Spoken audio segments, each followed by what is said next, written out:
Aku benar-benar tidak pernah menyangka orang yang paling ingin merebut rumahku bukan orang asing, tapi ibu mertuaku sendiri. Rumah yang kubeli jauh sebelum menikah, rumah yang kubangun dari hasil lembur bertahun-tahun, hampir saja hilang hanya karena mereka ingin menjadikannya modal usaha untuk anak kesayangan ibu mertuaku. Yang lebih menyakitkan lagi, orang yang seharusnya berdiri paling depan melindungiku justru berdiri di samping ibunya. Suamiku. Malam itu aku mengusir ibu mertuaku keluar dari rumahku sendiri. Dan beberapa hari setelah kejadian itu, aku memutuskan mengajukan gugatan cerai. Sampai sekarang, kalau mengingat malam itu, dadaku masih terasa sesak. Bukan karena rumah itu hampir hilang, tapi karena aku akhirnya sadar. Selama ini aku hidup bersama orang-orang yang diam-diam menunggu kesempatan untuk mengambil apa yang menjadi hasil kerja kerasku. Sebelum lanjut ceritanya, tulis dulu ya kalian lagi nonton dari kota mana. Aku penasaran, siapa yang paling jauh di sini? Tapi semua yang akan kuceritakan ini tidak terjadi dalam semalam. Kalau saja waktu itu aku sadar niat sebenarnya ibu mertuaku, mungkin aku tidak akan membiarkan semuanya berkembang sejauh ini. Namaku Alia. Usiaku 32 tahun. Aku bekerja sebagai staf administrasi di sebuah perusahaan swasta di Bandung. Aku bukan berasal dari keluarga kaya. Ayahku hanya seorang buruh bangunan. Ibuku berjualan makanan kecil di depan rumah. Sejak kecil aku sudah terbiasa melihat kedua orang tuaku bekerja keras demi menyekolahkanku. Karena itulah aku berjanji pada diriku sendiri. Kalau nanti sudah bekerja, aku ingin punya rumah atas nama sendiri. Rumah yang tidak perlu menumpang kepada siapapun. Rumah yang benar-benar bisa menjadi tempat pulang. Butuh hampir 8 tahun bekerja. Aku jarang membeli barang mahal. Jarang liburan. Bahkan motor yang kupakai sampai sekarang pun masih motor pertamaku sejak diterima kerja. Setiap bulan aku menyisihkan gaji sedikit demi sedikit. Sampai akhirnya aku berhasil membeli sebuah rumah sederhana di pinggiran kota. Tidak besar, tidak mewah. Tapi setiap sudutnya kubayar dengan keringatku sendiri. Saat menerima sertifikat rumah itu, aku menangis sendirian di ruang tamu. Rasanya seperti semua perjuangan selama bertahun-tahun akhirnya terbayar. Aku memeluk map berisi sertifikat itu sambil berkata dalam hati. Akhirnya aku punya rumah. Aku benar-benar percaya, rumah itu akan menjadi awal kehidupan yang lebih tenang. Beberapa bulan kemudian aku bertemu Rian. Dia ramah, perhatian, dan selalu membuatku merasa dihargai. Yang paling membuatku yakin adalah ketika dia berkata, "Aku tidak pernah melihat perempuan sekuat kamu." Kalimat itu sederhana, tapi berhasil membuatku percaya kalau akhirnya aku menemukan laki-laki yang menghargai perjuanganku. Selama masa pacaran, Rian tidak pernah sekalipun meminta sesuatu yang aneh. Dia bahkan sering mengatakan kalau rumah yang kubeli adalah bukti kerja kerasku. Aku merasa sangat beruntung. Saat kami menikah, aku berpikir hidupku sudah lengkap. Aku punya suami yang baik. Aku punya rumah sendiri. Aku punya pekerjaan yang stabil. Aku percaya, setelah menikah, kami tinggal menjalani kehidupan yang tenang seperti pasangan pada umumnya. Kalau saja waktu itu aku tahu, kebahagiaan itu ternyata tidak berlangsung lama. Semuanya mulai berubah sejak ibu mertuaku memutuskan tinggal sementara di rumah kami. Katanya hanya beberapa minggu. Katanya hanya sampai rumah adik iparku selesai direnovasi. Aku tidak pernah keberatan. Bagiku, orang tua tetap harus dihormati. Aku bahkan menyiapkan kamar paling nyaman agar beliau betah. Aku sama sekali tidak tahu. Keputusan kecil menerima ibu mertuaku tinggal bersama kami justru menjadi awal dari mimpi buruk yang hampir membuatku kehilangan rumah, kehilangan kepercayaan kepada suamiku, bahkan kehilangan pernikahan yang selama ini berusaha kujaga. Sejak ibu mertuaku tinggal di rumah kami, hidupku sebenarnya masih terasa biasa-biasa saja. Beliau datang dengan alasan sederhana. Katanya hanya ingin menemani kami beberapa minggu karena rumah Doni, adik iparku, sedang direnovasi. Aku tidak pernah berpikir macam-macam. Malah sebaliknya. Aku merasa ini kesempatan untuk lebih dekat dengan keluarga suamiku. Setiap pagi sebelum berangkat kerja, aku selalu bangun lebih awal. Aku memasak sarapan, menyiapkan makan siang, menyeduhkan teh hangat untuk ibu mertuaku. Kalau pulang kerja, aku masih menyempatkan mampir ke pasar membeli buah yang beliau sukai. Capek memang. Tapi aku tidak pernah menghitung semua itu. Bagiku, menghormati orang tua adalah bagian dari menghormati suamiku. Sering kali ibu mertuaku tersenyum sambil berkata, Alia, kamu memang menantu yang rajin. Aku hanya tersenyum. Ucapan sederhana seperti itu sudah cukup membuat rasa lelahku berkurang. Rian pun terlihat senang. Dia beberapa kali menggenggam tanganku sambil berkata, "Makasih ya sudah baik sama ibu." Kalimat itu membuatku semakin yakin. Kupikir aku benar-benar diterima sebagai bagian dari keluarga mereka. Sayangnya, perasaan itu tidak bertahan lama. Aku mulai menyadari sesuatu yang aneh. Setiap kali aku sedang membereskan rumah, ibu mertuaku selalu memperhatikan hampir semua sudut rumah. Beliau sering berdiri cukup lama di ruang tamu. Kadang berjalan pelan mengelilingi rumah. Kadang membuka jendela sambil melihat halaman depan. Awalnya kupikir beliau hanya sedang menikmati suasana. Namun lama-kelamaan pertanyaannya mulai berubah. "Alia, rumah ini luas juga ya?" "Iya, Bu." "Dulu belinya berapa?" Aku menyebutkan kisaran harganya. Beliau mengangguk pelan. Sekarang pasti naik ya?" Aku hanya tersenyum. Beberapa hari kemudian beliau bertanya lagi. "Tanahnya berapa meter? Listriknya berapa watt? Sertifikatnya SHM kan?" Pertanyaan demi pertanyaan itu datang hampir setiap hari. Sampai aku hafal urutannya. Aku mulai merasa aneh. Tapi setiap kali ku ceritakan kepada Rian, dia hanya tertawa kecil. "Kamu kebanyakan mikir. Ibu cuma penasaran." Aku mencoba mempercayainya. Mungkin memang aku yang terlalu sensitif. Aku tidak ingin menilai buruk orang yang lebih tua dariku. Karena itu aku memilih mengabaikan firasat yang mulai muncul di dalam hati. Padahal, seharusnya sejak saat itu aku mulai waspada. Beberapa minggu kemudian, aku jadi lebih sering bertemu Doni. Adik laki-laki Rian itu hampir setiap hari datang ke rumah. Kadang pagi, kadang siang, kadang malam. Kalau datang, dia langsung duduk santai sambil mengambil makanan di meja tanpa sungkan. Aku tidak pernah mempermasalahkan itu. Namanya juga keluarga. Yang membuatku heran justru cerita-ceritanya. Hari ini dia bercerita ingin membuka usaha kopi. Minggu depan berubah menjadi usaha frozen food. Beberapa hari kemudian berganti lagi menjadi bisnis pakaian. Sebulan setelah itu muncul ide baru membuka kafe. Setiap kali berganti rencana, semangatnya selalu luar biasa. Seolah-olah usaha berikutnya pasti berhasil. "Ide ini beda, Kak.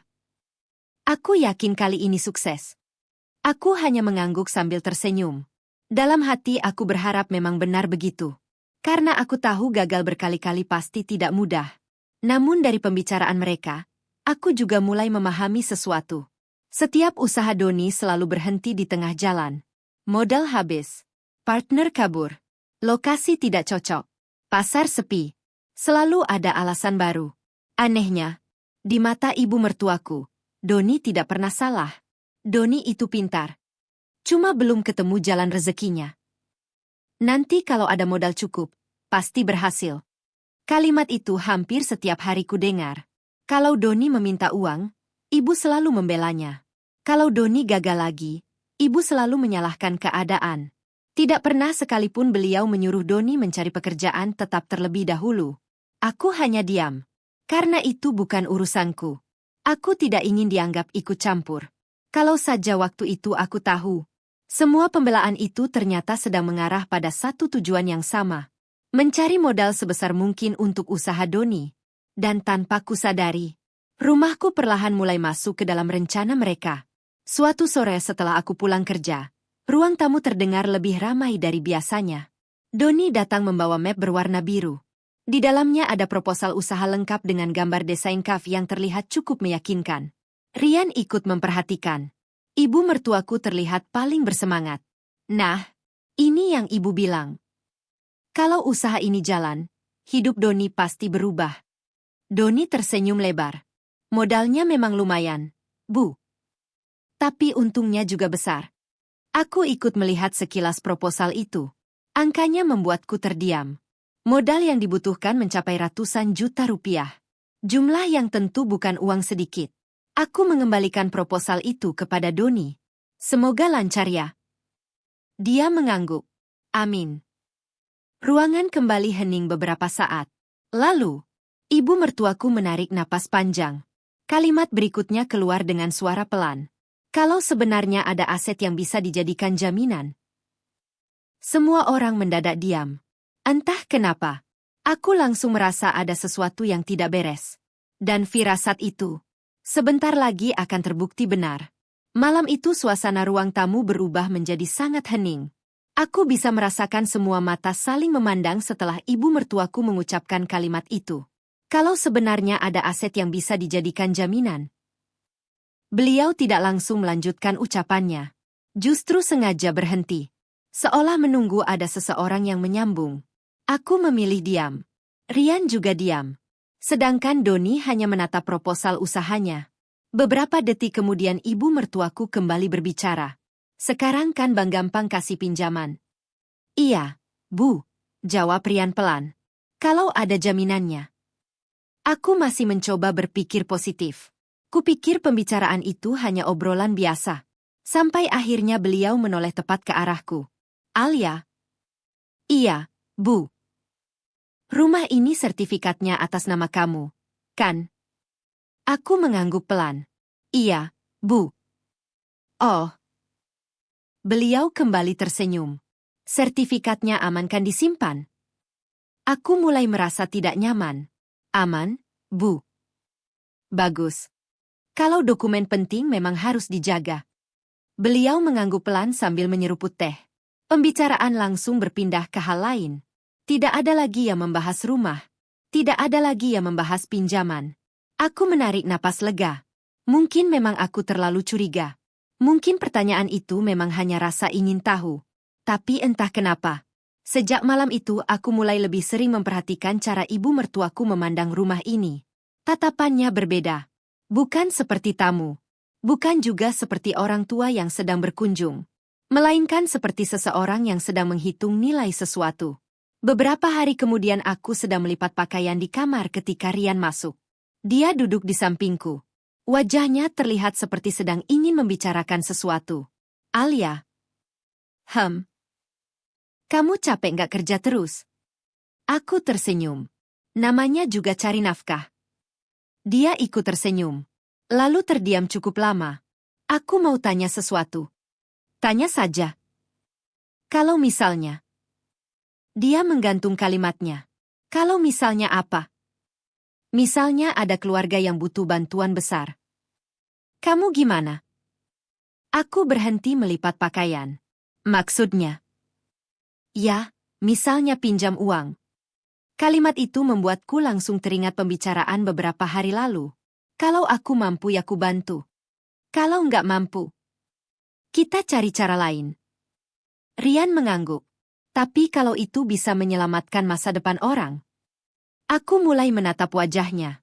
Ada apa sebenarnya? Dia cepat-cepat tersenyum. Nggak ada. Cuma nanya. Aku tidak meneruskan pembicaraan itu. Tapi sejak malam tersebut aku merasa Rian mulai sering mengamati reaksiku. Seolah sedang mencari waktu yang tepat untuk menyampaikan sesuatu. Seminggu kemudian, aku pulang lebih cepat dari kantor karena pekerjaanku selesai lebih awal. Saat membuka pintu rumah, aku mendengar suara ibu mertuaku dan Doni sedang berbicara di ruang makan. Mereka tidak sadar kalau aku sudah pulang. Ibu yakin nggak? Suara Doni terdengar pelan. Yakin. Rian pasti bisa membujuk Alia. Tapi Kak Alia kelihatannya keras. Itu karena kamu belum tahu. Kalau suaminya yang bicara, perempuan biasanya luluh. Aku langsung menghentikan langkah. Jantungku berdetak semakin cepat. Aku berdiri di balik dinding ruang tamu. Tidak berani bergerak sedikit pun. Ibu sudah bilang ke Rian. Pelan-pelan saja. Nggak usah langsung minta. Biar Alia sendiri yang merasa nggak enak. Mendengar kalimat itu, tenggorokanku terasa tercekat. Jadi, selama ini mereka memang sedang merencanakan sesuatu. Mereka bukan sekadar penasaran dengan rumahku. Mereka memang sedang mencari jalan agar aku menyerahkan sertifikat itu dengan sukarela. Aku memejamkan mata beberapa detik. Berusaha menenangkan napas. Lalu sengaja membuka pintu sedikit lebih keras. Suara pembicaraan mereka langsung berhenti. Saat aku masuk ke ruang makan, ibu mertuaku tersenyum seolah tidak terjadi apa-apa. Alia sudah pulang. Iya, Bu. Capek ya? Aku membalas senyum itu. Iya, Bu. Tapi di dalam hatiku, untuk pertama kalinya aku benar-benar merasa takut. Takut karena orang-orang yang tinggal serumah denganku ternyata sedang menyusun rencana yang sama sekali tidak pernah kubayangkan. Sejak hari itu, aku mulai memperhatikan setiap ucapan ibu mertuaku. Bukan karena aku ingin mencari-cari kesalahannya, tapi karena aku sadar, tidak ada lagi pertanyaan yang benar-benar terdengar polos. Semuanya seperti memiliki tujuan. Pelan, rapi, dan terus diarahkan ke satu hal. Rumahku. Beberapa hari kemudian, saat kami sedang sarapan bertiga karena Doni belum datang, ibu mertuaku kembali membuka pembicaraan. Alia. Iya, Bu. Ibu semalam kepikiran. Aku menoleh sambil meletakkan sendok. Kepikiran apa? Soal Doni. Aku hanya mengangguk. Ibu kasihan lihat dia. Usianya sudah mau 30. Tapi hidupnya masih belum jelas. Aku memilih diam. Sebagai kakak ipar, rasanya tidak pantas kalau aku ikut berkomentar. Beliau melanjutkan. Padahal kalau ada yang mau bantu sedikit saja, mungkin nasibnya bisa berubah. Aku hanya menjawab pelan. Semoga ada jalan terbaik ya, Bu. Beliau tersenyum tipis. Ibu juga berharap begitu. Pembicaraan berhenti. Namun aku bisa merasakan beliau seperti menunggu sesuatu dariku. Mungkin berharap aku bertanya lebih jauh. Atau mungkin berharap aku sendiri yang menawarkan bantuan. Sayangnya, aku memang tidak melakukannya. Malam harinya, saat kami sudah berada di kamar, Rian tiba-tiba memulai pembicaraan. Alia. Kamu pernah nggak kepikiran buka usaha? Aku menggeleng. Enggak. Aku nyaman kerja seperti sekarang. Dia mengangguk pelan. Lagian usaha juga risikonya besar. Iya. Makanya aku heran sama Doni. Rian tersenyum kecil. Dia memang keras kepala. Beberapa detik kemudian dia kembali berbicara. Tapi kalau suatu hari dia benar-benar berhasil, pasti ibu juga ikut senang. Tentu. Aku menjawab tanpa curiga. Lalu kalau misalnya? Dia kembali menggantung kalimatnya. Kalau misalnya apa? Kalau keluarga minta bantuan? Bantuan apa dulu? Modal. Aku langsung menghela napas pelan. Kalau memang ada uang lebih, ya kita bantu. Kalau nggak ada. Aku menatap wajahnya. Ya jangan dipaksakan. Dia tidak menjawab. Hanya mengangguk pelan. Tapi malam itu aku melihat sesuatu yang berbeda. Rian seperti kecewa mendengar jawabanku. Padahal aku merasa tidak mengatakan sesuatu yang salah. Aku hanya tidak ingin membuat keputusan yang bisa merugikan kami di kemudian hari. 2 hari setelah percakapan itu, hari Minggu, aku sedang menyiram tanaman di halaman depan ketika Doni datang. Tangannya membawa kantong plastik berisi makanan. Wah, Kak lagi sibuk? Enggak, tinggal sedikit. Dia ikut duduk di teras. Beberapa menit kami hanya mengobrol ringan. Tentang cuaca, tentang pekerjaanku, tentang sepak bola. Sampai akhirnya dia mulai masuk ke pembicaraan yang sebenarnya. Kak. Iya. Menurut kakak, orang sukses itu berani ambil risiko enggak? Aku tersenyum kecil. Tergantung risikonya. Soalnya, aku yakin usaha kali ini bakal jalan. Semoga. Tapi modalnya memang besar. Aku hanya mengangguk. Dia menatapku beberapa saat. Kak, kalau punya aset, sayang nggak sih kalau cuma didiamkan? Aku mulai menghentikan gerakan menyiram tanaman. Maksudmu? Ya misalnya rumah. Kalau bisa menghasilkan uang, kan lebih bagus. Aku menatap wajah Doni. Dia tersenyum. Tapi senyum itu terasa dipaksakan. Aku menjawab setenang mungkin. Rumah buatku bukan sekadar aset. Rumah tempat pulang. Kalau sampai hilang, nggak ada lagi yang bisa diganti. Doni tertawa kecil. Iya juga sih. Tapi orang sukses biasanya berani. Aku ikut tersenyum. Orang bijak juga tahu mana yang tidak boleh dipertaruhkan. Setelah mendengar jawabanku, wajah Doni langsung berubah. Dia berdiri, mengambil kantong plastiknya. Lain kali kita ngobrol lagi ya, Kak. Iya. Aku memperhatikannya berjalan menuju mobil. Entah kenapa. Aku merasa dia tidak datang untuk sekadar berkunjung. Dia datang untuk memastikan apakah aku mudah dipengaruhi atau tidak. Dan setelah percakapan sore itu, aku semakin yakin. Rencana mereka ternyata belum berhenti. Justru baru mulai dijalankan sedikit demi sedikit. Sejak percakapan itu, aku mulai lebih berhati-hati. Bukan hanya terhadap ibu mertuaku, tapi juga terhadap semua pembicaraan yang terjadi di rumah. Aku tidak lagi meninggalkan map-map penting sembarangan. Setiap selesai mengambil dokumen, aku langsung menguncinya kembali di dalam brankas kecil yang kusimpan di lemari pakaian. Brankas itu memang tidak besar. Isinya hanya sertifikat rumah, buku tabungan, beberapa dokumen penting, dan perhiasan pemberian almarhum ibuku. Bagiku, semua itu bukan sekadar benda. Itu hasil kerja keras yang kukumpulkan sedikit demi sedikit selama bertahun-tahun. Aku tidak pernah membayangkan suatu hari nanti justru harus menjaganya dari orang-orang yang tinggal serumah denganku. Malam itu setelah makan malam, ibu mertuaku tiba-tiba duduk di sampingku. Beliau terlihat sangat ramah. Bahkan lebih ramah daripada biasanya. Alia. Iya, Bu. Ibu mau ngomong sebentar. Tentu. Beliau menggenggam tanganku. Sentuhannya lembut.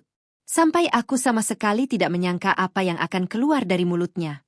Kamu sayang keluarga ini kan? Aku tersenyum. Insya Allah, Bu. Ibu juga sudah menganggap kamu seperti anak sendiri. Aku mengangguk pelan. Makanya, beliau menarik napas panjang. Kalau keluarga lagi kesusahan, harus saling bantu. Iya, Bu. Aku masih mengangguk tanpa curiga. Beliau lalu menatapku cukup lama. Alia, kalau rumah itu dijadikan jaminan pinjaman sebentar saja. Nanti setelah usaha Doni berhasil, langsung ditebus lagi. Aku langsung membeku. Untuk beberapa detik aku benar-benar tidak mampu menjawab. Jadi, inilah tujuan sebenarnya. Semua pertanyaan tentang rumah. Semua pembicaraan tentang usaha. Semua sikap manis yang selama ini kuterima. Semuanya memang mengarah ke satu permintaan. Sertifikat rumahku. Aku menarik napas perlahan. Berusaha tetap sopan. Maaf ya, Bu. Aku belum berani. Beliau masih tersenyum. Kenapa? Rumah itu satu-satunya aset yang aku punya. Enggak apa-apa. Kan cuma dijaminkan. Aku menggeleng pelan. Kalau terjadi sesuatu bagaimana, Bu? Insya Allah nggak akan terjadi apa-apa. Doni pasti berhasil. Aku kembali menggeleng. Maaf. Aku benar-benar belum bisa. Senyum di wajah ibu mertuaku perlahan menghilang. Beliau berdiri. Lalu hanya berkata singkat. Ya sudah. Setelah itu beliau masuk ke kamarnya. Tanpa mengucapkan sepatah kata lagi. Dan sejak malam itu, suasana rumah berubah. Esok paginya, ibu mertuaku tidak lagi menyiapkan teh untukku. Beliau juga tidak lagi menyapaku seperti biasanya. Kalau aku bertanya sesuatu, jawabannya hanya seperlunya. Singkat, dingin.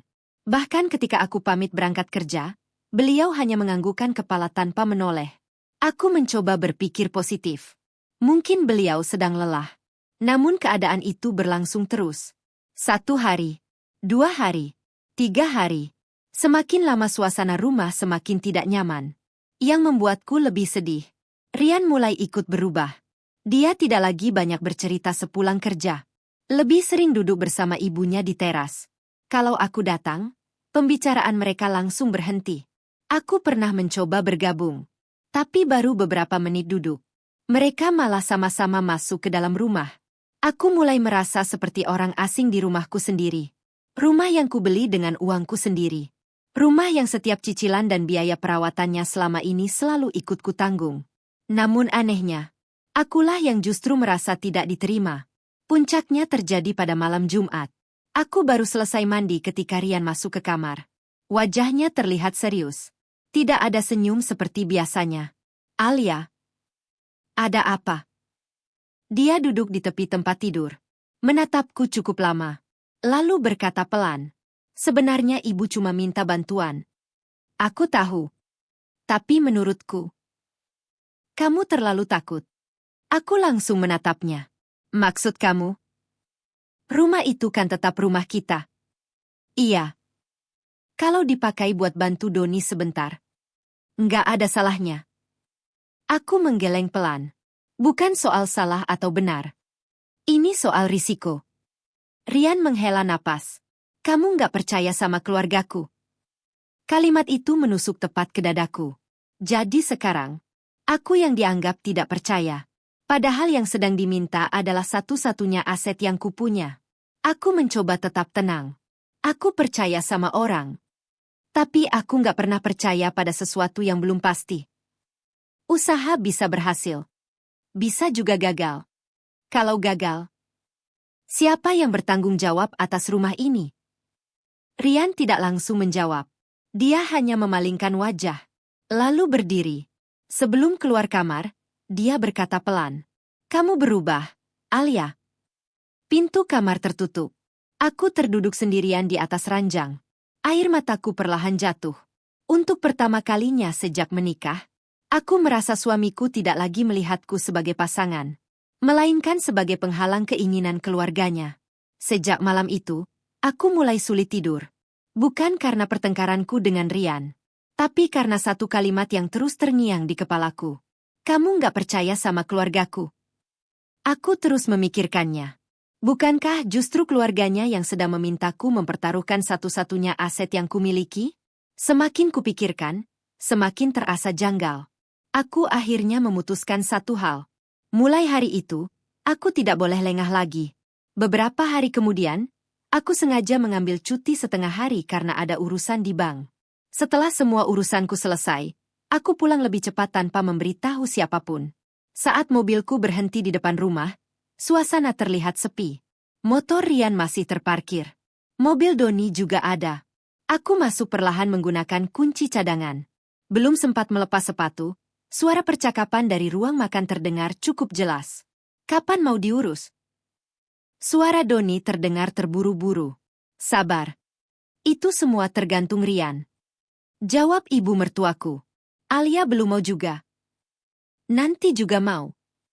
Kalau setiap hari dibujuk pasti luluh. Kalau tetap nggak mau.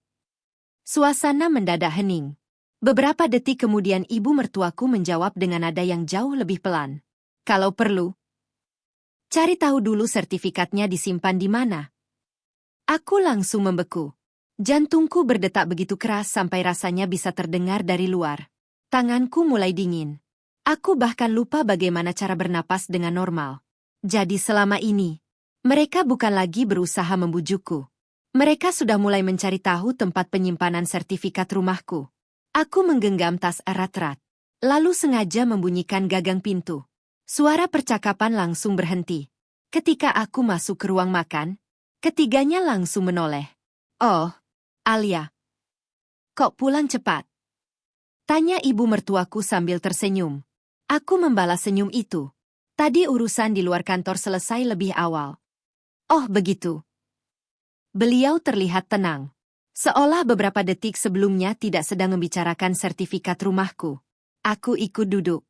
Berusaha bersikap biasa. Padahal di dalam dadaku, ada rasa takut yang mulai berubah menjadi kewaspadaan. Malam harinya aku tidak langsung tidur. Aku membuka kembali brankas kecil di dalam lemari. Map coklat berisi sertifikat rumah masih berada di tempatnya. Aku mengeluarkannya perlahan. Tanganku mengusap sampul map itu. Aku masih ingat hari ketika pertama kali menerimanya dari notaris. Aku pulang sendirian sambil memeluk map itu sepanjang perjalanan. Aku merasa semua pengorbananku akhirnya memiliki bentuk. Dan sekarang, map yang dulu membuatku menangis bahagia, justru menjadi benda yang paling ingin diambil oleh keluargaku sendiri. Aku menarik napas panjang, lalu mengambil beberapa dokumen penting lainnya. Keesokan paginya sebelum berangkat kerja, aku mampir ke bank. Aku menyewa safe deposit box. Semua dokumen penting langsung kupindahkan ke sana. Sertifikat rumah, BPKB, buku tabungan, surat-surat berharga lainnya. Yang kutinggalkan di dalam brankas rumah hanyalah map kosong berisi fotokopi beberapa dokumen lama. Saat keluar dari bank, untuk pertama kalinya setelah berminggu-minggu, aku bisa bernapas sedikit lebih lega. Setidaknya, kalau memang mereka benar-benar nekat mencari sertifikat itu, mereka tidak akan menemukannya. Aku tidak pernah menceritakan hal itu kepada siapapun, termasuk kepada Rian. Aku masih ingin memberinya kesempatan. Aku masih berharap semua dugaanku salah. Aku masih berharap suamiku akan sadar sebelum semuanya terlambat. Namun harapan itu mulai runtuh sedikit demi sedikit. 3 hari setelah dokumenku pindahkan, aku pulang kerja sekitar pukul 6 sore. Begitu masuk kamar, ada satu hal yang langsung membuatku berhenti melangkah. Pintu lemari pakaianku tidak tertutup rapat. Padahal, aku selalu memastikan lemari itu terkunci sebelum berangkat kerja. Aku mendekat perlahan. Lemari memang masih terkunci. Tapi posisi beberapa baju di rak bagian bawah berubah. Kotak penyimpanan yang biasanya menghadap ke depan kini sedikit miring. Dan yang paling membuat bulu kuduku berdiri, brankas kecilku bergeser beberapa sentimeter dari posisi semula. Mungkin bagi orang lain itu terlihat sepele. Tapi aku sangat hafal letak setiap barang di kamar ini. Aku berdiri mematung. Lalu perlahan membuka brankas. Map coklat masih ada. Aku membukanya. Isinya hanya fotokopi. Aku menutup mata sejenak. Kalau saja aku tidak memindahkan sertifikat asli beberapa hari lalu, mungkin hari itu aku sudah benar-benar kehilangannya. Dan pertanyaan yang terus berputar di kepalaku hanya satu. Siapa yang sudah berani masuk ke kamar kami saat rumah sedang kosong? Sejak melihat posisi brankas yang bergeser, aku tidak lagi bisa menganggap semua itu hanya kebetulan. Ada seseorang yang masuk ke kamar kami. Dan orang itu sedang mencari sesuatu. Kalau tujuannya hanya mencuri uang atau perhiasan, seharusnya isi brankas yang lain ikut berantakan. Tapi tidak. Yang berubah hanya map tempat sertifikat rumah biasanya kusimpan. Artinya, mereka tahu persis apa yang sedang mereka cari. Malam itu aku sama sekali tidak menyinggung soal brankas kepada Rian. Aku ingin melihat reaksinya. Saat kami makan malam, dia terlihat biasa saja. Masih bertanya bagaimana pekerjaanku. Masih mengambilkan lauk untukku. Masih tersenyum seperti tidak terjadi apa-apa. Kalau bukan karena semua kejadian beberapa hari terakhir, mungkin aku masih akan menganggapnya sebagai suami yang sama seperti dulu. Namun sekarang, setiap perhatian yang diberikannya justru membuatku bertanya-tanya. Apakah semua itu masih tulus? Atau hanya agar aku tidak curiga? Keesokan harinya, sebelum berangkat kerja, aku melakukan sesuatu yang belum pernah kulakukan sebelumnya. Aku mengambil selembar rambutku yang cukup panjang. Lalu kutempelkan tipis di sela pintu lemari. Hampir tidak terlihat. Kalau pintu lemari dibuka, rambut itu pasti akan jatuh. Aku juga menyelipkan sepotong kecil kertas di bawah kaki brankas. Kalau brankas digeser sedikit saja, kertas itu pasti berpindah. Aku merasa aneh melakukan semua itu. Seolah-olah aku sedang memasang jebakan di rumah sendiri. Padahal rumah ini kubeli agar menjadi tempat paling aman. Bukan tempat yang membuatku harus curiga kepada orang-orang terdekat. Sepanjang hari di kantor, pikiranku tidak fokus. Beberapa kali rekan kerja bertanya apakah aku sedang sakit. Aku hanya tersenyum. Aku tidak mungkin menceritakan masalah ini kepada mereka. Siapa yang akan percaya? Kalau seorang istri harus memasang perangkap kecil hanya untuk memastikan sertifikat rumahnya tidak diambil oleh keluarga suaminya? Sore harinya aku pulang dengan jantung berdebar. Begitu masuk kamar, pandanganku langsung tertuju ke lemari. Rambut yang kuselipkan tadi pagi sudah tidak ada. Aku mendekat perlahan. Tanganku mulai gemetar. Aku membuka pintu lemari, lalu melihat ke arah bawah brankas. Potongan kertas yang kuselipkan juga sudah bergeser. Aku menutup mata beberapa detik.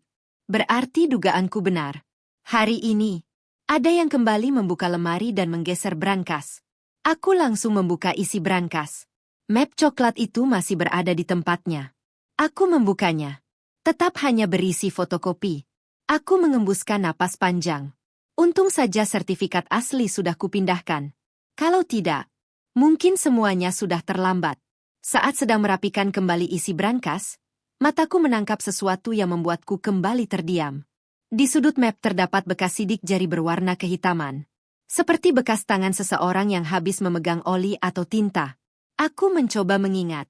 Aku selalu mencuci tangan sebelum menyentuh dokumen. Bekas itu jelas bukan milikku. Aku juga teringat satu hal. Siang tadi Doni mengunggah foto di media sosial. Dia sedang membantu temannya memperbaiki motor di bengkel. Tangannya penuh noda hitam. Jantungku kembali berdegup kencang. Apa mungkin Doni yang masuk ke kamar? Atau ada orang lain yang sengaja membuka brankas setelah memegang barang kotor?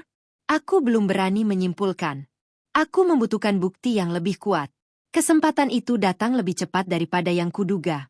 2 malam kemudian, aku terbangun sekitar pukul 2 dini hari karena ingin ke kamar mandi. Saat keluar kamar, aku melihat cahaya redup dari ruang tamu. Kupikir televisi belum dimatikan. Namun ketika melangkah lebih dekat, aku justru mendengar suara berbisik. Itu pasti masih di kamar. Suara itu sangat pelan, tapi aku mengenalinya. Suara ibu mertuaku. Lalu terdengar suara laki-laki menjawab, "Nanti saja kalau Alia berangkat kerja."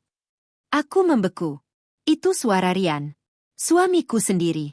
Aku tidak sanggup mendengar kalimat berikutnya. Dadaku terasa sesak. Selama ini aku masih berusaha meyakinkan diriku bahwa Rian hanya terjebak di tengah. Bahwa dia sebenarnya tidak setuju dengan semua ini. Tapi malam itu, harapan terakhir yang masih kusimpan perlahan mulai runtuh. Karena untuk pertama kalinya, aku mendengar sendiri suamiku ikut membicarakan sertifikat rumahku bersama ibunya. Malam itu aku tidak jadi ke kamar mandi. Aku memilih kembali masuk ke kamar dengan langkah pelan. Kubuka pintu tanpa mengeluarkan suara sedikit pun. Lalu aku duduk di tepi ranjang. Jantungku masih berdetak sangat kencang. Tanganku dingin. Aku sama sekali tidak menyangka akan mendengar percakapan itu dari mulut suamiku sendiri. Selama berminggu-minggu aku masih berusaha membela Rian di dalam pikiranku. Aku selalu mencari alasan. Mungkin dia hanya tidak enak kepada ibunya. Mungkin dia sedang terjebak. Mungkin dia sebenarnya tidak setuju. Tapi malam itu, semua pembelaan yang kubuat sendiri akhirnya runtuh. Karena aku mendengar sendiri dia berkata, "Nanti saja kalau Alia berangkat kerja." Kalimat itu terus berputar di kepalaku sampai aku tidak bisa memejamkan mata. Aku ingin keluar dari kamar. Aku ingin langsung bertanya. Aku ingin meminta penjelasan. Tapi aku menahannya. Kalau sekarang aku menunjukkan bahwa aku sudah tahu semuanya, mereka pasti akan lebih berhati-hati. Dan aku tidak akan pernah tahu seberapa jauh rencana mereka sebenarnya. Aku akhirnya memutuskan satu hal. Mulai malam itu, aku tidak akan lagi bereaksi dengan emosi. Aku akan mengumpulkan semua bukti. Keesokan paginya aku sengaja bersikap seperti biasa. Aku membuat sarapan. Menyeduhkan kopi untuk Rian. Menyiapkan teh untuk ibu mertuaku. Bahkan aku masih sempat bertanya apakah beliau ingin dibelikan sesuatu sepulang kerja nanti. Beliau tersenyum. "Ibu titip buah saja." "Iya, Bu." Tidak ada satupun dari mereka yang tahu. Kalau semalam aku mendengar pembicaraan mereka, Rian juga terlihat santai. Sebelum berangkat kerja dia mencium keningku seperti biasanya. "Hati-hati di jalan." "Iya." Aku membalas senyumannya. Begitu pintu rumah tertutup, senyumku langsung hilang. Di dalam mobil aku menangis. Bukan karena marah, tapi karena baru sadar. Seseorang bisa tetap bersikap begitu lembut, padahal diam-diam sedang mengkhianatimu. Siang itu aku sengaja meminta izin keluar kantor sebentar. Bukan untuk pulang, melainkan membeli sebuah kamera kecil yang bisa merekam selama beberapa jam. Aku sudah memikirkannya semalaman. Kalau memang ada orang yang terus masuk ke kamar kami, aku harus tahu siapa. Malam harinya saat semua orang tidur, aku memasang kamera itu di balik tumpukan buku di rak kamar. Ukurannya sangat kecil. Hampir tidak mungkin disadari. Sudut kameranya mengarah tepat ke lemari dan brankas. Aku mencoba beberapa kali. Hasil rekamannya cukup jelas. Kalau ada yang membuka lemari, wajahnya pasti akan terekam. Saat selesai memasangnya, aku menarik napas panjang. Seumur hidup, aku tidak pernah membayangkan akan memasang kamera tersembunyi di kamar sendiri. Apalagi untuk mengawasi keluarga suamiku. 2 hari berlalu. Tidak ada kejadian apapun. Rekaman kamera hanya memperlihatkan aku dan Rian keluar masuk kamar. Aku mulai bertanya-tanya. Apa mereka mulai curiga? Atau memang sengaja menunggu waktu yang tepat? Sampai akhirnya, hari Jumat sore. Aku sedang duduk di kantor ketika ponselku bergetar. Rian mengirim pesan. "Sayang, hari ini pulangnya jangan terlalu cepat ya." Aku membaca pesan itu 2 kali. Lalu membalas singkat. Memangnya kenapa? Beberapa menit kemudian dia menjawab. Aku mau ajak ibu kontrol kesehatan. Mungkin agak sore pulangnya. Jawaban itu terdengar biasa. Tapi entah kenapa, hatiku langsung gelisah. Karena selama tinggal bersama kami, ibu mertuaku selalu kontrol ke puskesmas dekat rumah. Tidak pernah sekalipun bersama Rian di hari kerja. Aku tidak langsung membalas. Sebagai gantinya, aku membuka aplikasi kamera yang terhubung ke rekaman. Sayangnya kamera itu hanya merekam ke kartu memori, bukan siaran langsung. Artinya, aku baru bisa melihat hasilnya setelah pulang. Sepanjang sore pikiranku benar-benar tidak tenang. Aku beberapa kali melihat jam. Rasanya waktu berjalan sangat lambat. Dan untuk pertama kalinya, aku berharap ketika sampai di rumah nanti, aku tidak menemukan apapun.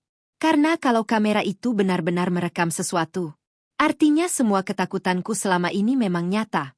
Sepanjang perjalanan pulang, pikiranku benar-benar tidak tenang. Entah kenapa aku beberapa kali menarik napas panjang. Aku masih berharap semua dugaanku salah. Aku masih berharap ketika membuka rekaman nanti, yang kulihat hanya kamar kosong. Setidaknya itu akan membuatku merasa masih bisa mempercayai keluargaku. Begitu mobil masuk ke garasi, suasana rumah terlihat sangat tenang. Ibu mertuaku sedang menonton televisi. Rian duduk di sampingnya sambil memainkan ponsel. Saat melihatku masuk, mereka menyapaku seperti biasa. Sudah pulang? Iya. Gimana kerjaannya hari ini? Lumayan. Aku menjawab singkat. Tidak ada yang terlihat aneh. Tidak ada wajah panik.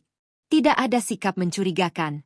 Kalau bukan karena kamera kecil yang kupasang 2 hari lalu, mungkin aku benar-benar akan menganggap semua baik-baik saja. Aku langsung masuk ke kamar, mengunci pintu, lalu mengeluarkan kartu memori dari kamera. Tanganku sampai beberapa kali salah memasukkannya ke laptop. Aku membuka folder rekaman. Ada beberapa file. Aku memilih rekaman siang hari. Video mulai berjalan. Awalnya hanya terlihat kamar kosong. Tidak ada apa-apa. 5 menit. 10 menit. 15 menit. Aku hampir menutup video karena mengira tidak terjadi apa-apa. Tiba-tiba, pintu kamar terbuka perlahan. Jantungku langsung berdegup lebih cepat. Orang pertama yang masuk adalah Rian. Suamiku sendiri. Aku mematung.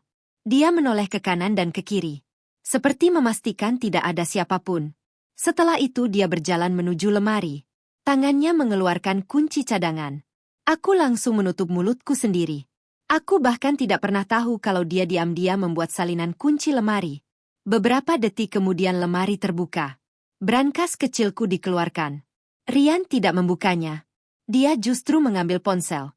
Beberapa saat kemudian, ibu mertuaku masuk ke kamar. Beliau langsung berdiri di samping Rian. Yang ini? Tanya beliau sambil menunjuk brankas. Iya, Bu. Coba dibuka. Aku mulai menangis. Air mataku jatuh begitu saja melihat rekaman itu. Selama ini aku masih berharap semua hanya kesalahpahaman. Ternyata, suamiku sendiri yang membawa ibunya masuk ke kamar kami. Rian memutar angka kombinasi brankas. Sekali, 2 kali, 3 kali. Brankas itu akhirnya terbuka. Ibu mertuaku langsung mengambil map coklat. Beliau membukanya dengan tergesa-gesa. Lembar demi lembar dibalik. Wajahnya yang tadi penuh harapan perlahan berubah bingung. Loh, bukan ini. Rian ikut melihat isi map. Mana sertifikatnya? Nggak ada. Aku melihat mereka saling berpandangan. Beberapa detik tidak ada yang berbicara. Lalu ibu mertuaku berkata pelan. Apa jangan-jangan dipindahkan? Rian mengangguk. Kayaknya begitu. Berarti Alia mulai curiga. Mendengar kalimat itu, aku kembali terdiam. Jadi, mereka memang sadar kalau yang mereka cari adalah sertifikat rumah. Bukan uang. Bukan perhiasan. Bukan barang berharga lainnya. Hanya sertifikat. Dan mereka kecewa karena tidak menemukannya. Belum selesai rasa sakitku. Video itu masih terus berjalan. Ibu mertuaku kembali duduk di tepi ranjang. Wajahnya terlihat kesal. Kalau begini terus, Doni nggak akan pernah buka usaha. Rian terdiam. Beliau melanjutkan. Kamu itu suaminya. Masa nggak bisa bikin istri nurut? Aku langsung menatap layar tanpa berkedip. Rian mengusap wajahnya pelan. Alia keras, Bu. Kalau dipaksa nanti malah ribut. Ya sudah. Kalau dibujuk nggak bisa. Cari cara lain. Kalimat itu membuat tubuhku terasa lemas. Cari cara lain. 4 kata sederhana. Tapi cukup membuat semua rasa percaya yang masih tersisa di dalam hatiku hancur seketika. Aku menghentikan video. Laptop langsung kututup. Tanganku gemetar hebat. Dadaku sesak. Aku menangis tanpa suara. Bukan karena sertifikat rumah hampir diambil. Bukan karena mereka masuk ke kamar tanpa izin. Tapi karena laki-laki yang selama ini kuanggap tempat paling aman. Ternyata justru orang pertama yang membukakan jalan bagi ibunya untuk mengambil hakku. Malam itu aku duduk sendirian di lantai kamar. Air mata terus mengalir. Namun bersamaan dengan itu, ada satu keputusan yang mulai tumbuh di dalam pikiranku. Aku sudah cukup bersabar. Aku sudah cukup mengalah. Kalau mereka masih ingin bermain diam-diam. Mulai sekarang, aku yang akan menyiapkan kejutan untuk mereka. Malam itu aku sama sekali tidak membangunkan Rian. Aku membiarkannya tidur seperti biasa. Bahkan saat dia masuk ke kamar dan berkata, "Kamu belum tidur." Aku hanya menggeleng sambil menutup laptop. "Iya, bentar lagi." Dia mengangguk, lalu langsung merebahkan tubuhnya di atas tempat tidur. Tidak ada rasa bersalah di wajahnya. Tidak ada penjelasan. Tidak ada permintaan maaf. Dia tidur dengan sangat tenang. Sedangkan aku duduk di kursi dekat jendela sampai hampir subuh. Aku terus memutar ulang rekaman itu di kepalaku. Setiap ucapan mereka. Setiap gerakan mereka. Setiap detik saat Rian membuka lemari menggunakan kunci cadangan yang bahkan aku sendiri tidak pernah tahu keberadaannya. Semakin kuingat, semakin aku sadar. Kalau aku terus diam, mereka tidak akan pernah berhenti. Hari ini mereka mencari sertifikat. Besok, entah apa lagi yang akan mereka lakukan. Aku mengusap air mata yang sejak tadi tidak berhenti mengalir. Lalu mengambil ponselku. Aku membuat satu folder baru. Namanya sederhana. Bukti. Semua rekaman kamera langsung kusalin ke dalam folder itu. Aku juga mengunggah salinannya ke penyimpanan cloud. Setelah itu aku mengirim seluruh file kepada alamat email pribadiku. Aku tidak ingin mengambil risiko. Kalau sewaktu-waktu laptopku rusak atau hilang, semua bukti itu tetap aman. Baru setelah semuanya selesai, aku menarik napas panjang. Untuk pertama kalinya, aku tidak lagi berpikir bagaimana cara menyelamatkan pernikahanku. Aku mulai berpikir bagaimana cara menyelamatkan diriku sendiri. Keesokan paginya, aku bersikap seperti tidak terjadi apa-apa. Aku masih membuat sarapan. Masih menyiapkan bekal untuk Rian. Masih menyapa ibu mertuaku dengan senyum yang sama. "Selamat pagi, Bu." "Pagi." Jawaban beliau terdengar datar. Namun aku tidak lagi mempermasalahkannya. Justru sekarang aku ingin mereka merasa tenang. Aku ingin mereka percaya kalau aku belum mengetahui apapun. Karena orang yang merasa aman, biasanya akan lebih ceroboh. Saat sedang sarapan, ibu mertuaku tiba-tiba kembali membuka pembicaraan. "Alia?" "Iya, Bu." "Kamu sudah pikirkan belum soal kemarin?" Aku pura-pura bingung. "Soal apa ya, Bu?" "Soal bantu Doni." Aku menatap beliau beberapa detik, lalu tersenyum tipis.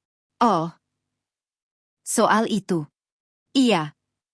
Aku sengaja menarik napas pelan. "Masih kupikirkan." Mata ibu mertuaku langsung berbinar. "Serius?" "Iya, Bu. Tapi aku masih banyak yang harus dipertimbangkan." Beliau langsung tersenyum lebar. "Nggak apa-apa. Yang penting kamu sudah mulai memikirkan." Aku mengangguk pelan. Di sampingku, Rian terlihat jauh lebih lega daripada beberapa hari sebelumnya. Dia bahkan sempat menggenggam tanganku di bawah meja makan. "Terima kasih ya." Aku hanya tersenyum. Dalam hati aku berkata, "Teruslah merasa tenang. Karena sebentar lagi kalian akan melihat sesuatu yang sama sekali tidak kalian duga." Sepulang kerja, aku tidak langsung pulang ke rumah. Aku menuju sebuah toko elektronik. Di sana aku membeli satu kamera kecil lagi. Kali ini kualitasnya lebih baik. Sudut pengambilan gambarnya lebih lebar. Baterainya juga jauh lebih tahan lama. Malam harinya, setelah semua orang tidur, aku kembali masuk ke kamar. Kamera pertama tetap kupasang di tempat semula. Sedangkan kamera kedua kusimpan di atas lemari pakaian. Dari posisi itu, seluruh isi kamar terlihat jelas. Pintu, lemari, brankas. Bahkan wajah siapapun yang masuk ke kamar akan terekam dari dua sudut berbeda. Aku sengaja membuat semuanya lebih lengkap. Karena aku punya firasat. Mereka belum menyerah. Kegagalan menemukan sertifikat beberapa hari lalu justru akan membuat mereka mencoba lagi. Dan kali ini, aku ingin mendapatkan bukti yang tidak bisa mereka bantah sedikit pun. Aku mematikan lampu kamar. Berbaring di samping Rian. Dia tertidur sangat lelap. Sedangkan aku menatap langit-langit kamar dengan mata terbuka. Dalam hati aku hanya mengucapkan satu kalimat. Silakan lanjutkan rencana kalian. Karena setelah itu, tidak akan ada lagi kesempatan kedua. 2 hari berlalu. Rumah kembali terlihat tenang. Tidak ada lagi pembicaraan soal usaha Doni. Tidak ada lagi sindiran tentang sertifikat rumah. Bahkan ibu mertuaku kembali bersikap ramah kepadaku. Beliau beberapa kali memasakkan makanan kesukaanku. Kalau aku pulang kerja, beliau sudah menyiapkan teh hangat di meja. Kalau beberapa minggu lalu aku mungkin akan merasa terharu. Sekarang, aku justru semakin waspada. Aku tahu perubahan sikap itu bukan karena beliau berubah pikiran. Beliau sedang menunggu waktu yang tepat. Dan aku memilih menunggu bersama mereka. Hari Sabtu pagi, aku sengaja mengatakan akan lembur setengah hari. Padahal sebenarnya kantor sedang libur. Aku berangkat dulu ya? Iya, hati-hati. Rian mengantarku sampai depan pintu. Aku menjalankan mobil keluar dari kompleks. Setelah cukup jauh, aku memutar arah. Mobilku parkir di minimarket sekitar 500 meter dari rumah. Aku mematikan mesin. Lalu menunggu. 10 menit. 20 menit. Hampir 1 jam. Tidak ada yang terjadi. Aku mulai berpikir mungkin mereka memang tidak melakukan apa-apa hari itu. Tepat ketika aku hendak menyalakan mesin, ponselku bergetar. Notifikasi dari kamera. Gerakan terdeteksi. Jantungku langsung berdegup lebih cepat. Aku membuka aplikasi. Karena kamera kedua sudah terhubung dengan ponsel, kali ini aku bisa melihat siaran langsung. Pintu kamarku terbuka. Yang masuk pertama kali, Rian. Di belakangnya ibu mertuaku. Beberapa detik kemudian, Doni ikut masuk. Aku mengepalkan tangan. Berarti selama ini bukan hanya mereka berdua. Doni juga terlibat. Mereka bertiga berdiri di depan lemari. Rian membuka pintunya. Ibu mertuaku melihat ke kanan dan kiri. Sedangkan Doni langsung mengeluarkan brankas kecil dari dalam lemari. Aku memperbesar tampilan layar. Tidak ada satupun dari mereka yang terlihat ragu. Seolah kamar itu memang milik mereka. Aku masih memperhatikan layar ponsel. Rian membuka brankas. Map coklat kembali dikeluarkan. Kali ini mereka memeriksa setiap lembar fotokopi dengan lebih teliti. Masih nggak ada, kata Doni dengan wajah kesal. Ibu mertuaku langsung menoleh kepada Rian. Kamu yakin Alia nggak bawa ke kantor? Nggak mungkin. Kalau begitu, pasti dipindahkan. Suasana kembali hening. Lalu Doni berkata pelan. Kalau memang dipindahkan, berarti kita harus minta langsung. Ibu mertuaku menggeleng. Nggak bisa. Kalau sekarang minta lagi, dia pasti tambah curiga. Aku menahan napas. Percakapan berikutnya membuat darahku benar-benar mendidih. Doni berkata, ya sudah. Kalau Kak Alia nggak mau, bikin saja dia merasa nggak enak. Gimana caranya? Tanya Rian. Mudah. Kita bilang Bang cuma butuh sertifikat buat dicek. Nggak langsung dijaminkan. Nanti setelah sertifikat sudah di tangan, baru prosesnya jalan. Aku langsung memukul setir mobil. Pelan. Tapi cukup keras membuat telapak tanganku terasa sakit. Jadi, mereka bukan hanya ingin mengambil sertifikat. Mereka juga sudah menyiapkan kebohongan. Mereka ingin membuatku percaya bahwa sertifikat hanya dipinjam sebentar.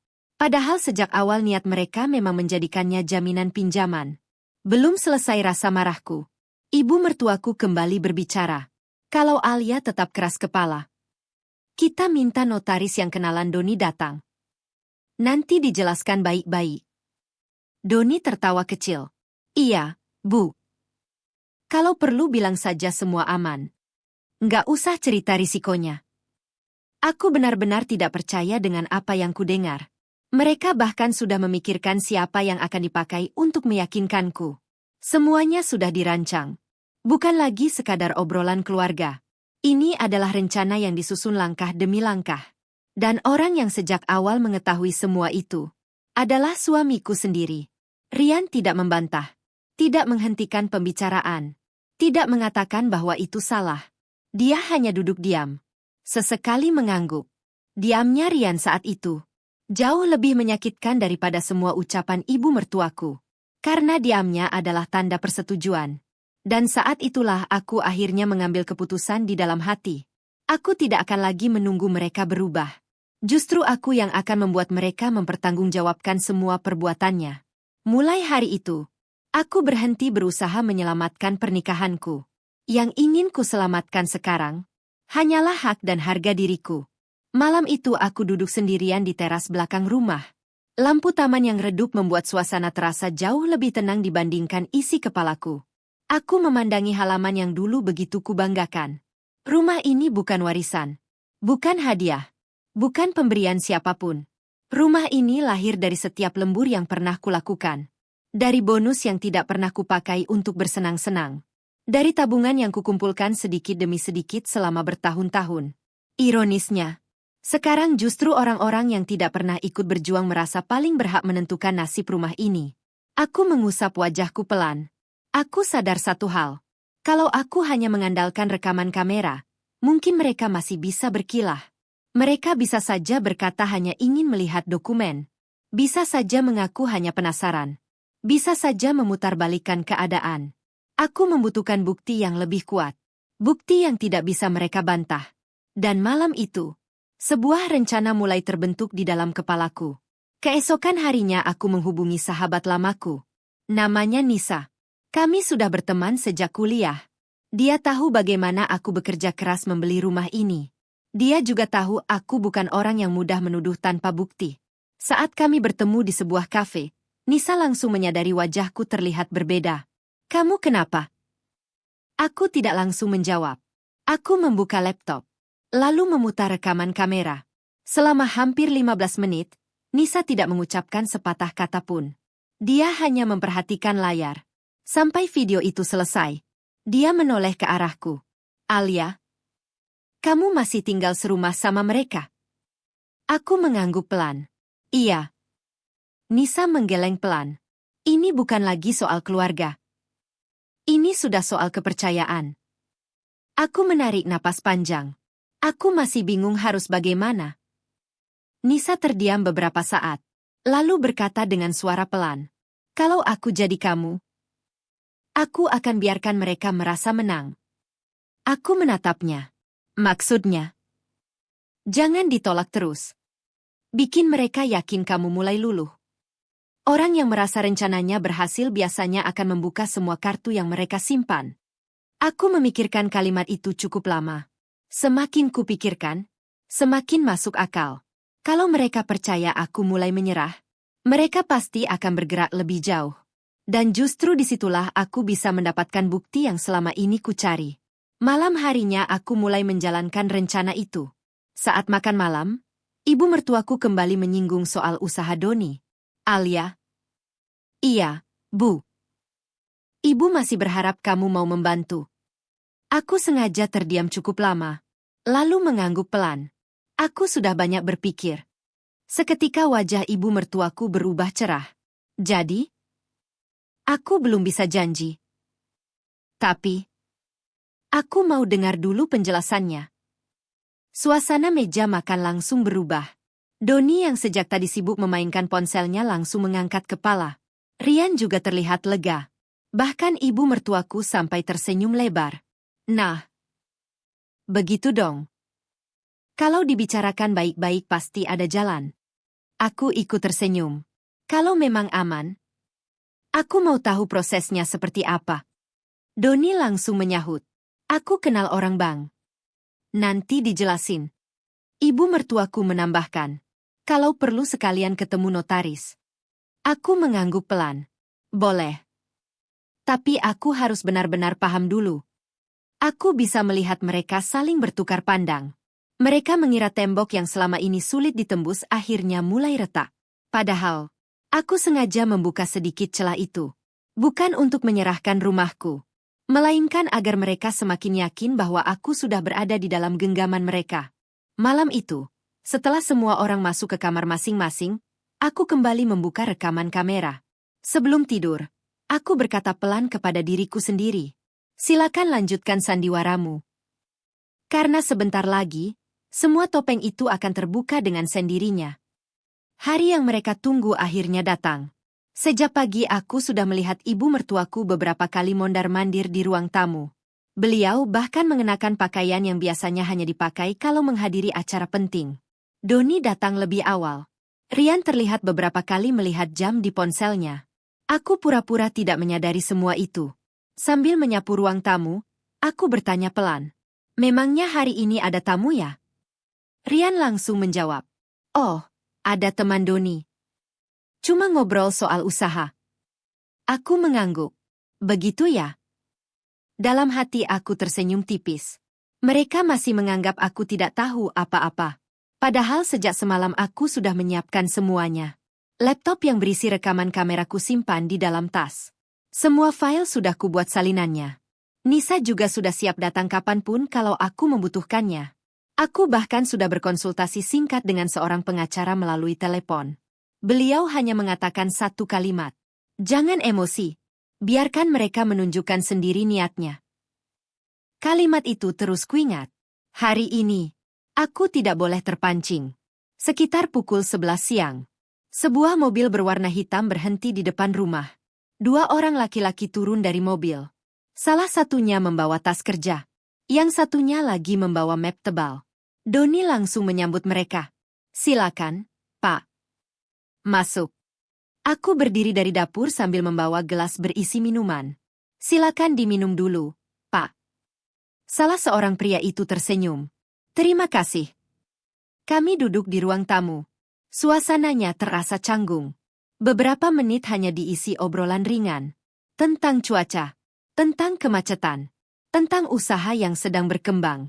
Lalu pria yang membawa map membuka pembicaraan. Jadi, yang akan dijadikan agunan rumah ini ya? Aku langsung menoleh. Ruangan mendadak hening. Aku sengaja memasang wajah bingung. Agunan? Pria itu ikut terlihat bingung. Iya, Bu. Saya kira semuanya sudah dibicarakan. Aku menatap Rian. Lalu menatap ibu mertuaku. Tak satu pun dari mereka berani melihat ke arahku. Aku kembali bertanya. Maaf. Agunan apa ya? Doni buru-buru menyela. Itu cuma penjelasan saja, Kak. Nggak langsung kok. Aku tetap menatap pria itu. Pak. Boleh saya tahu Bapak dari mana? Saya konsultan pembiayaan. Kalau semua syarat lengkap, pengajuan pinjaman bisa langsung diproses. Aku mengangguk pelan. Lalu, siapa yang mengundang Bapak ke rumah saya? Ruangan kembali sunyi. Kali ini tidak ada satupun yang menjawab.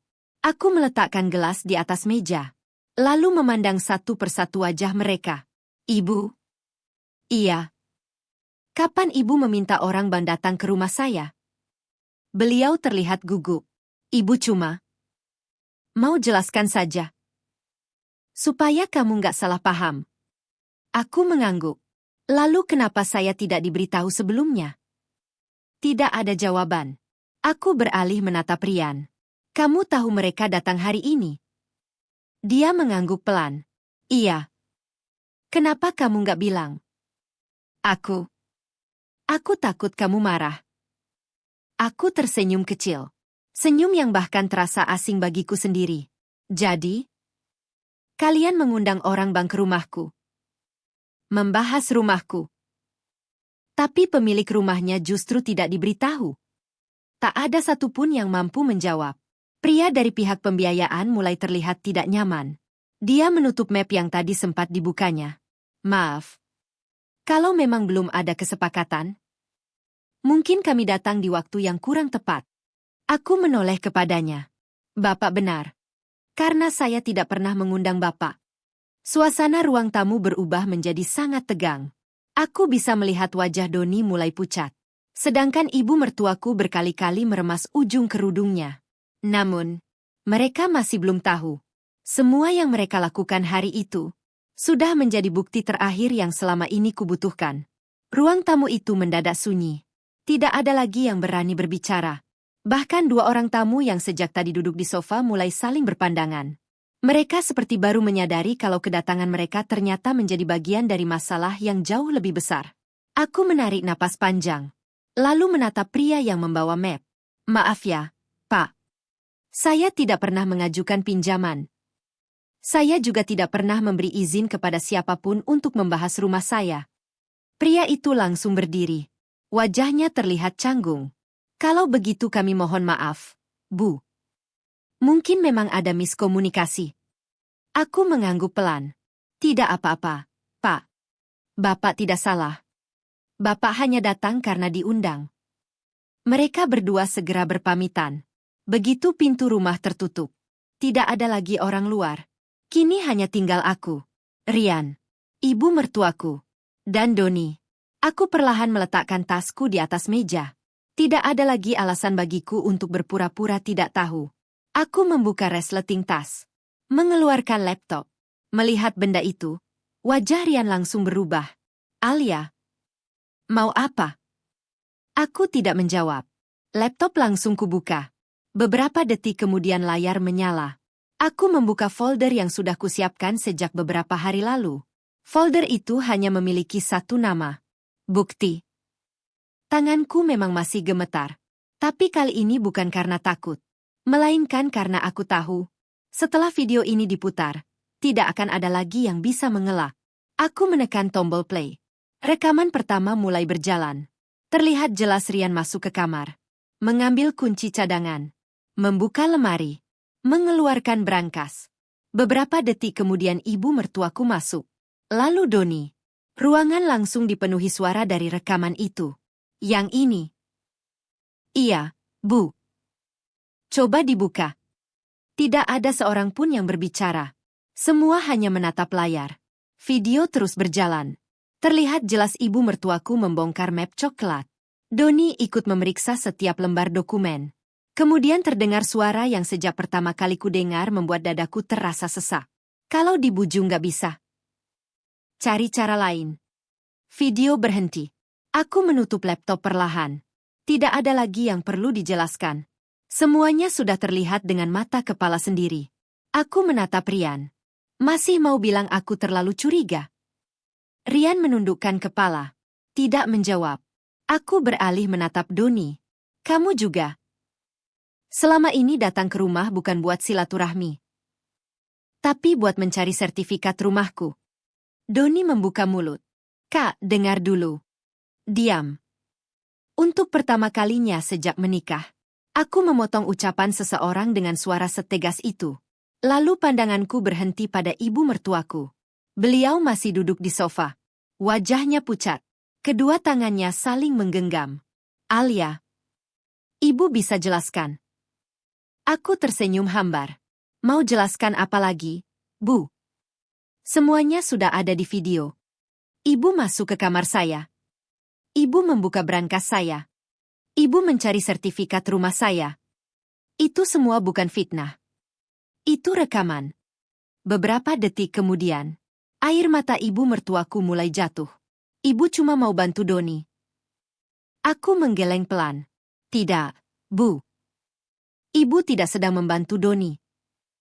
Ibu sedang mengorbankan saya. Kalimat itu membuat ruang tamu kembali sunyi. Aku mengambil napas panjang. Lalu berdiri. Tanganku menunjuk ke arah pintu depan. Bu. Mulai hari ini, ibu tidak perlu tinggal di rumah saya lagi. Wajah ibu mertuaku langsung berubah. Alia. Jangan begini. Saya sudah cukup sabar. Saya sudah cukup menghormati ibu. Tapi ibu membalas semua itu dengan mencoba mengambil hak saya. Beliau masih menangis. Namun kali ini, Hatiku sudah tidak lagi goyah. Aku menoleh kepada Doni.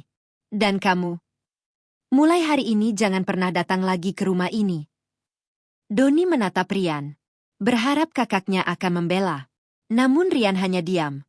Dia bahkan tidak berani menatap mataku. Aku kembali memandang suamiku. Silakan pilih. Tetap di rumah ini sebagai suamiku. Atau ikut keluar bersama ibumu. Kalimat itu meluncur begitu saja. Tanpa ragu. Tanpa air mata. Karena semua tangisku sudah habis beberapa malam sebelumnya. Rian mengangkat wajahnya perlahan. Matanya memerah. Dia melihat ibunya. Lalu melihatku. Ruangan kembali hening. Dan keputusan yang akan diambilnya dalam beberapa detik ke depan akan menentukan apakah pernikahan kami masih memiliki masa depan. Atau benar-benar berakhir hari itu juga. Tidak ada seorang pun yang berbicara. Ruangan yang tadi dipenuhi perdebatan mendadak sunyi. Aku masih berdiri sambil menunjuk ke arah pintu. Sedangkan Rian hanya menatap lantai. Aku tidak lagi menangis. Entah kenapa. Setelah semua pengkhianatan itu terbongkar, justru hatiku terasa jauh lebih tenang. Aku sudah tidak ingin mendengar alasan. Aku hanya ingin melihat pilihan yang akan diambil suamiku. Beberapa saat kemudian, Rian mengangkat wajahnya. Matanya merah. Napasnya terdengar berat. Dia menoleh ke arah ibunya. Ibu? Sudahlah. Ibu mertuaku langsung memegang tangan Rian. Ri.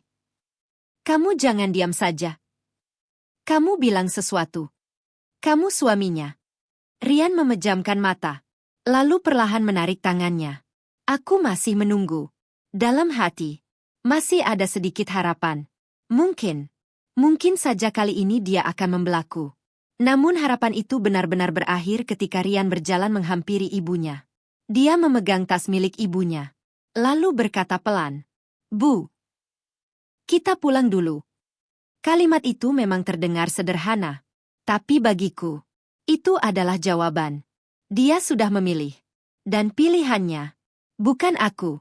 Aku mengangguk pelan. Baik. Kalau itu keputusanmu. Aku juga sudah punya keputusan. Aku masuk ke kamar. Mengambil map berisi seluruh bukti. Laptop. Dan sebuah amplop yang sudah kusiapkan sejak 2 hari sebelumnya. Aku kembali ke ruang tamu. Lalu meletakkan amplop itu di atas meja. Rian membukanya perlahan. Wajahnya langsung berubah. Alia. Ini. Surat kuasa. Aku sudah menunjuk pengacara. Besok gugatan cerai akan didaftarkan. Tangannya langsung gemetar. Kamu serius? Aku menatapnya tanpa berkedip. Sejak kamu membuka pintu kamar untuk ibumu mencari sertifikat rumahku. Pernikahan ini sebenarnya sudah selesai. Tinggal menunggu proses hukumnya saja. Tidak ada lagi teriakan. Tidak ada lagi pertengkaran. Yang ada hanya keheningan. Keheningan yang jauh lebih menyakitkan daripada ribuan kata kasar. 2 minggu kemudian, aku resmi mendaftarkan gugatan cerai. Rian beberapa kali datang ke kantor. Beberapa kali juga menungguku di depan rumah. Dia terus meminta waktu untuk berbicara. Alia. Aku salah. Aku hilaf. Tolong kasih aku satu kesempatan lagi. Aku hanya menatapnya. Laki-laki yang dulu membuatku yakin bahwa aku akan hidup bahagia. Laki-laki yang dulu berkata akan selalu menjagaku. Kini berdiri di depanku sambil memohon maaf. Sayangnya, permintaan maaf datang ketika semua kepercayaan sudah habis. Aku menjawab pelan. Kalau waktu itu kamu berdiri di sampingku, mungkin hari ini semua masih bisa diperbaiki. Tapi kamu memilih berdiri di belakang ibumu. Dan membiarkan aku sendirian. Rian menangis. Untuk pertama kalinya sejak kami menikah, aku melihat air mata itu. Namun, air mata tidak selalu mampu mengembalikan sesuatu yang sudah hancur. Sidang perceraian berjalan tidak lama. Pengacaraku menyerahkan seluruh bukti. Rekaman kamera. Salinan percakapan. Foto-foto. Semuanya. Rian tidak membantah. Dia hanya menundukkan kepala. Majelis hakim beberapa kali bertanya apakah masih ada kemungkinan berdamai. Aku menjawab dengan tenang. Saya sudah memaafkan. Tapi saya tidak bisa lagi mempercayai. Kalimat itu menjadi penutup semua harapanku terhadap rumah tangga kami. Beberapa minggu kemudian, putusan perceraian resmi keluar. Aku keluar dari pengadilan sambil memegang salinan putusan. Langit sore itu sangat cerah. Aku menghirup udara panjang. Rasanya seperti ada beban yang selama berbulan-bulan menekan dadaku akhirnya terangkat. Aku memang kehilangan seorang suami. Tapi aku berhasil mempertahankan rumah yang kubangun dari hasil kerja kerasku. Rumah itu tetap berdiri. Tetap menjadi milikku. Dan yang lebih penting, aku berhasil menyelamatkan harga diriku. Beberapa bulan setelah perceraian, aku mulai menata hidup kembali. Aku mengecat ulang seluruh rumah, mengganti beberapa perabot, menanam bunga di halaman depan. Bukan karena ingin melupakan masa lalu, tetapi sebagai tanda bahwa rumah ini kembali menjadi tempat yang aman. Tempat yang tidak lagi dipenuhi rasa curiga. Kadang, tetangga masih bertanya kenapa aku memilih bercerai. Aku hanya tersenyum. Tidak semua orang mengerti bahwa pengkhianatan tidak selalu berbentuk perselingkuhan. Ada juga pengkhianatan ketika orang yang paling kita percaya justru membuka pintu bagi orang lain untuk mengambil hak kita. Sejak saat itu aku belajar satu hal. Menghormati keluarga pasangan adalah kewajiban. Tetapi mempertahankan hasil kerja keras sendiri juga bukan sebuah kesalahan. Karena kalau kita sendiri tidak menjaga apa yang sudah kita perjuangkan, jangan berharap orang lain akan menjaganya untuk kita. Terima kasih sudah mendengarkan seluruh ceritaku sampai selesai. Kalau kalian berada di posisi seperti aku, apa kalian tetap akan mempertahankan pernikahan itu? Atau memilih pergi demi menjaga harga diri dan satu-satunya aset yang kalian miliki? Tulis pendapat kalian di kolom komentar. Aku ingin membaca setiap cerita dan pandangan kalian.